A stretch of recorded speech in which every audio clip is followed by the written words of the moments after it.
Ontario has called its roads among the safest in North America for 26 consecutive years. The people driving Highway 1117 would like a word.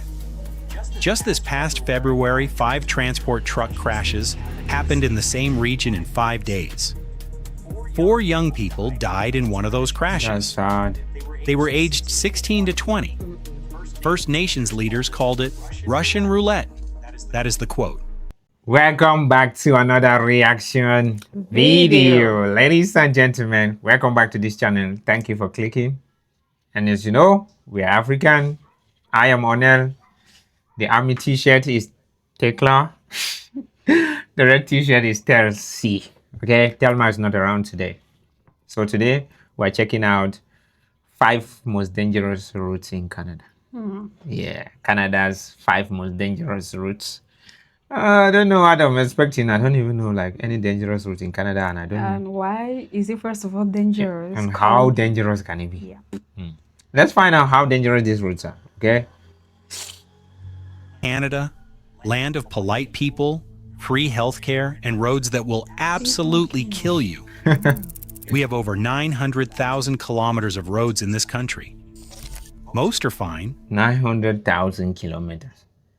How much is the diameter of the Earth?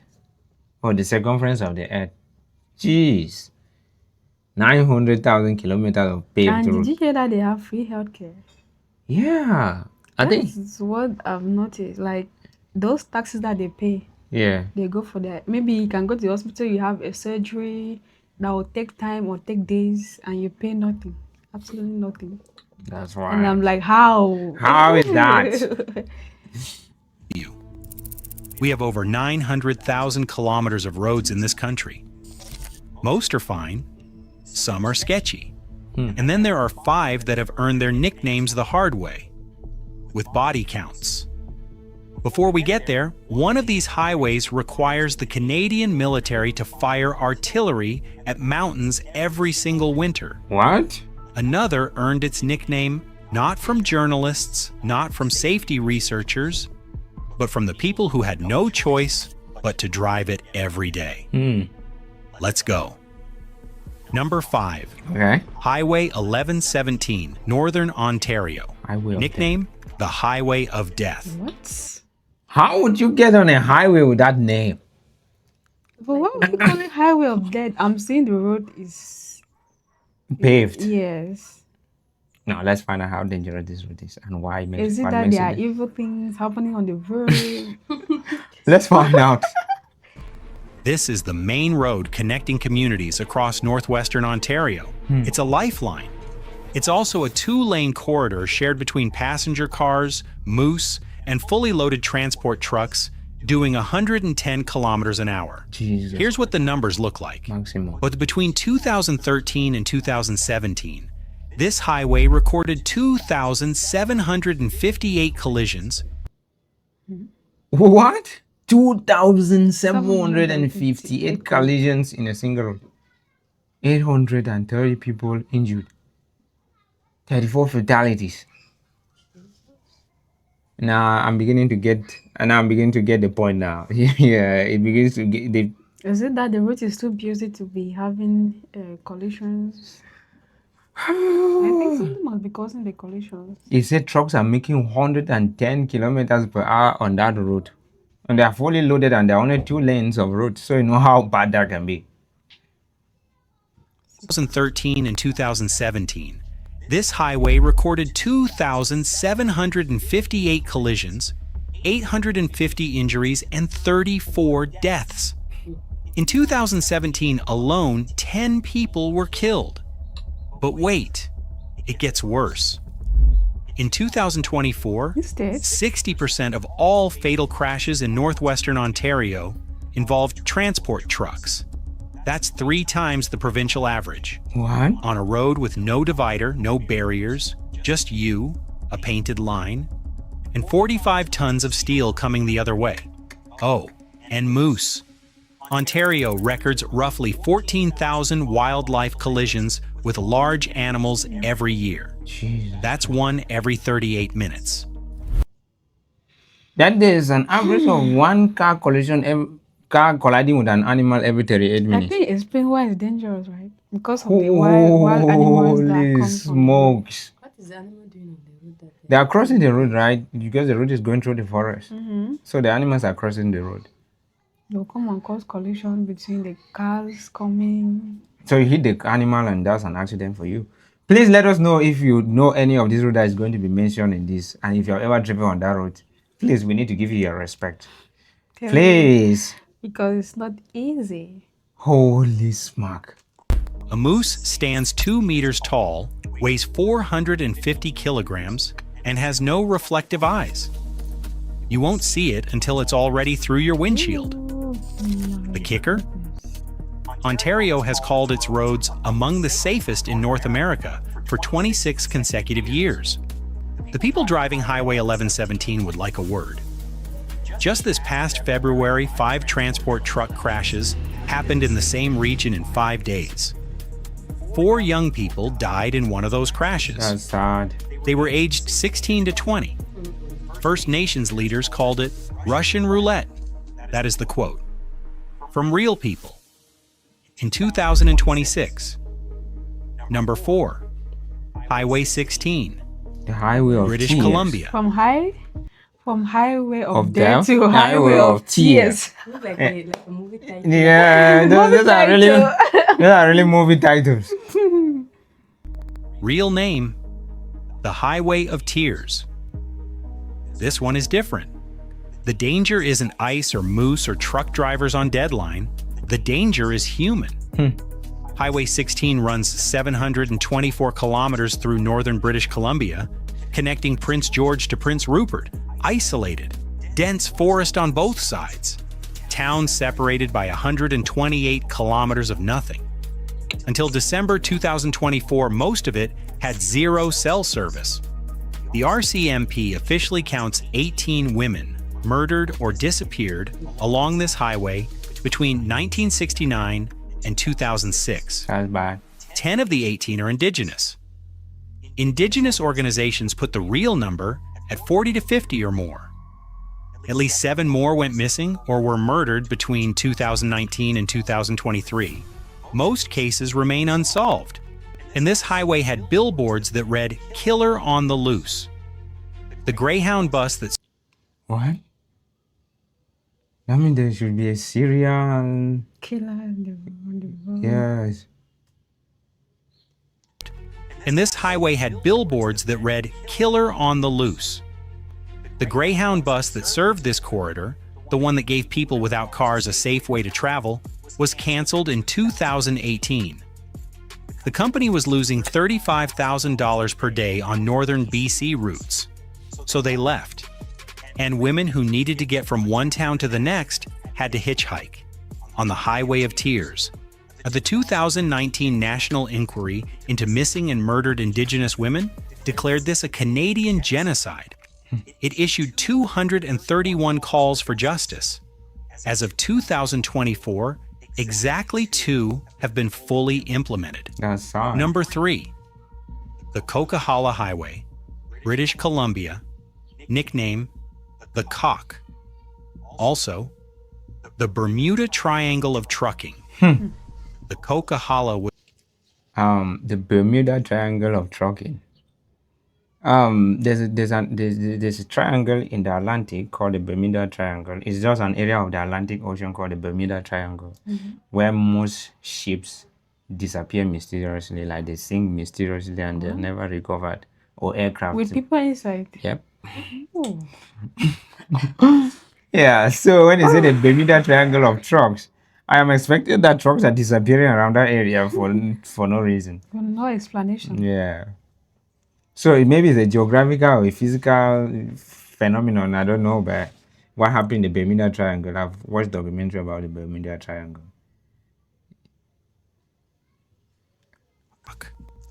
also the Bermuda Triangle of Trucking. Huh. The Coquihalla was built to be fast. It goes from near sea level to 1,244 meters in under 50 kilometers. What? The steepest section drops 8% over 5 kilometers. It has 150 avalanche sites threatening 17 kilometers of road. Annual snowfall at the summit, 8.4 meters. In February 2014 alone, 294 centimeters in 15 days. This is the road like this. You know, this thing is dangerous now. You can see how dangerous that road is. Snow everywhere. Whee! Oui. It's dangerous. How dangerous. It's dangerous. Holy smack. Now I begin to get the point. Between 2004 and 2013, 32 fatal crashes and an estimated 400 to 500 accidents every winter season. In 2014, BC raised the speed limit to 120 kilometers an hour on some sections. A UBC study found fatal crashes jumped 118%, Jesus. injury claims up 30%. The limit was rolled back. In 2018, a chain reaction crash near Hope involving 2 Greyhound buses, the 2 semi-trucks, and 2 passenger vehicles, 165 people, 29 hospitalized. A passenger described the moment of impact.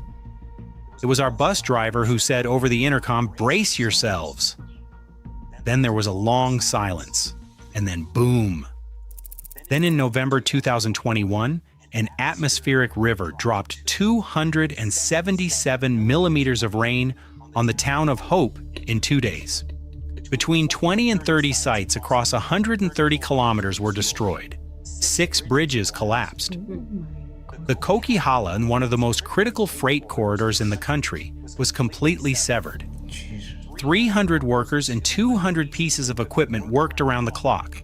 The highway reopened in 35 days. Now that's where Canada comes out with their Yeah. gangster. They break down bridges, destroy roads, and in 35 days, 5 days. it's back working. Oh, no. Even my country, even if you give it Give it 35 years, even if you give it 35 years, it will never get working. Okay?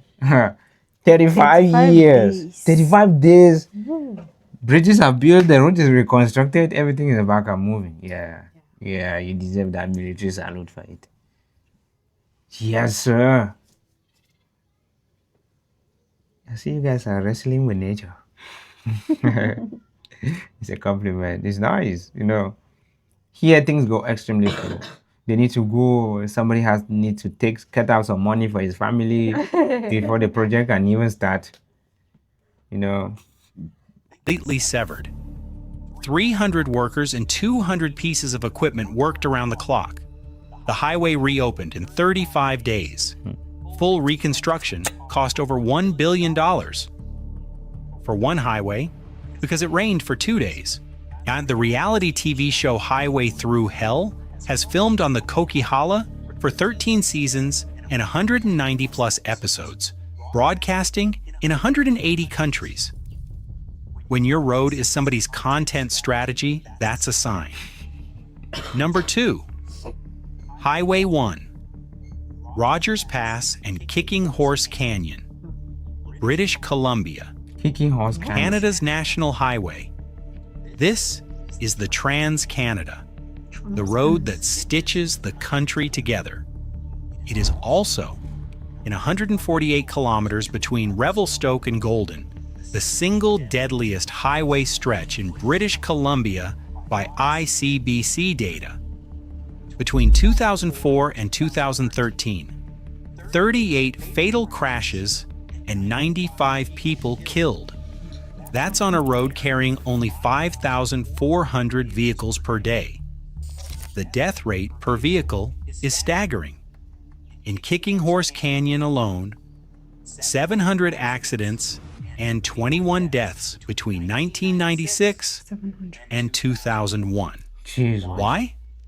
Because Rogers Pass crosses 135 avalanche paths in 40 kilometers, one of the most concentrated avalanche zones in the world.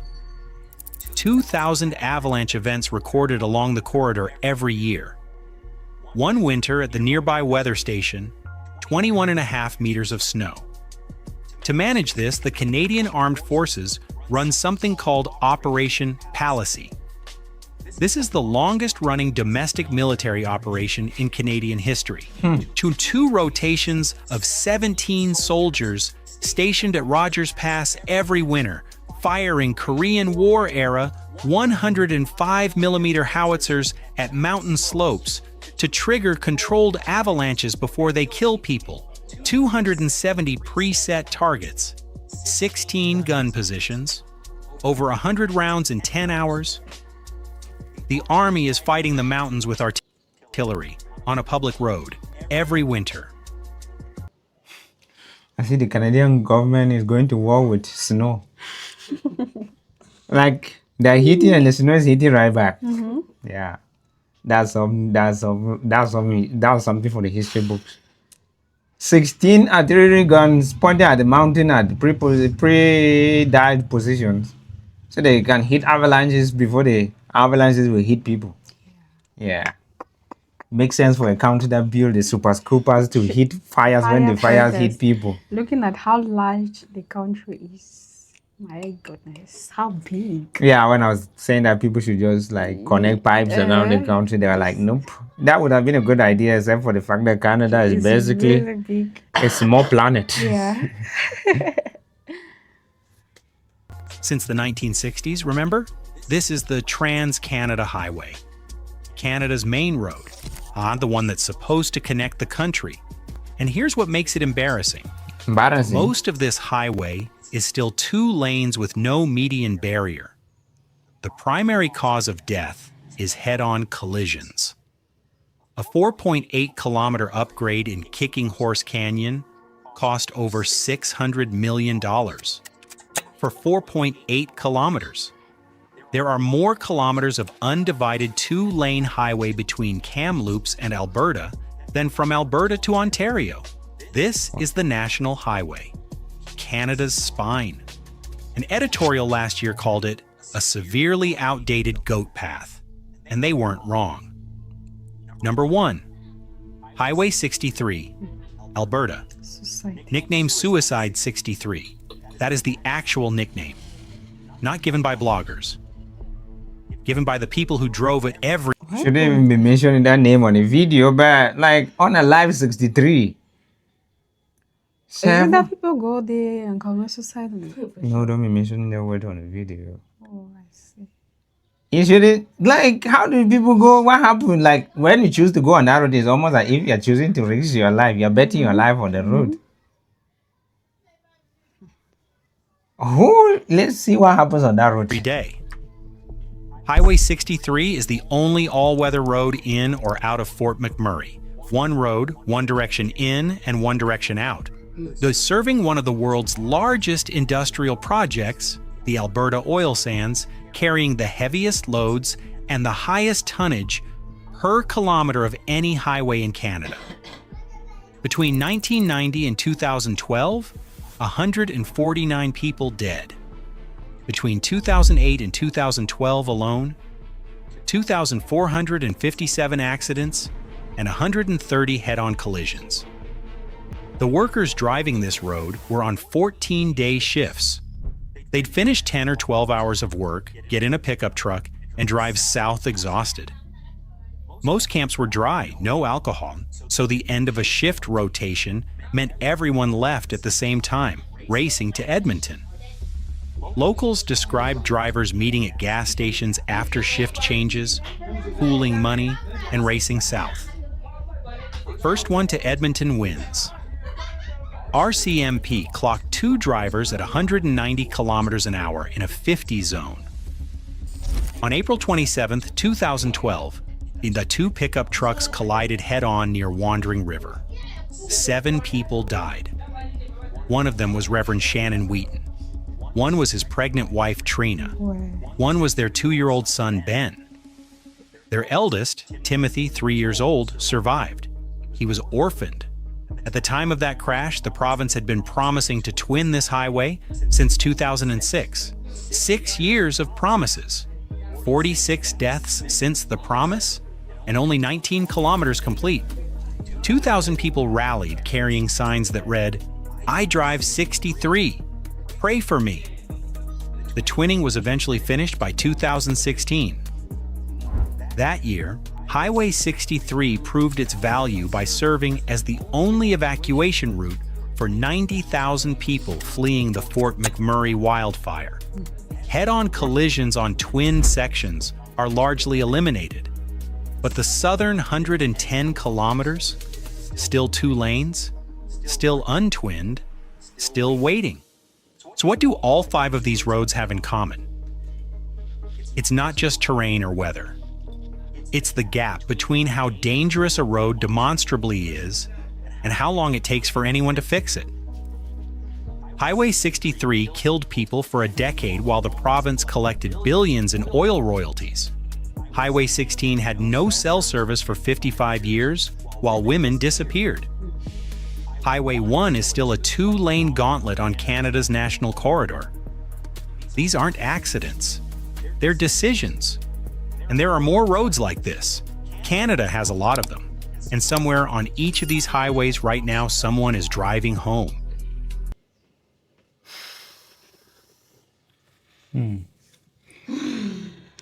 Thank God, Canadian You Highway. know, when they talked about dangerous route, I was thinking like maybe they're going to see like thieves Yeah. that will Like, attack them, or maybe the road is poorly constructed or poorly arranged. There's mud everywhere. A car cannot drive safely. And because of that, I didn't expect things like wild animals attacking, causing collision on the road, and a bit more. their routes, I think that their routes are almost more of weather problems and then government negligence sometimes to address some issues. But it mostly boils down to weather, like snow and then human activity. It's not about the route itself, like the route itself. You know, here when they say our routes are bad, the route itself is bad. Okay, your car is bad, and then you have people on the road actively trying to abduct you to somewhere, okay, or get your money from your pocket or get you out of your car. Everything is bad, as in potholes, not paved, just poorly planned, and everything possible, poorly drained to start with. So I know you guys have fatalities there, and honestly, our hearts goes out for the families of these people who lost their families. You know, our case is different. So it's like what Canada has, raised to the power 5, then squared it up again. Yeah, that's always raised to the power 10.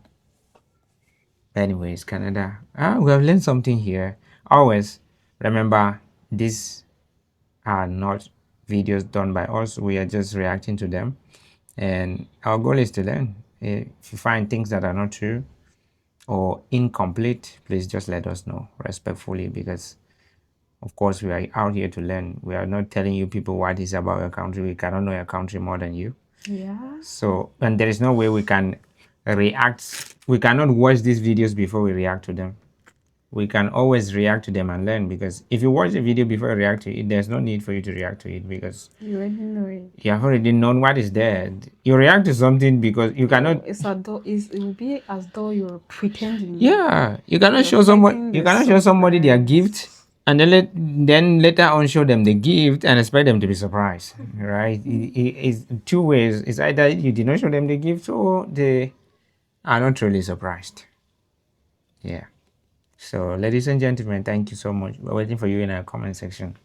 We love you. So much.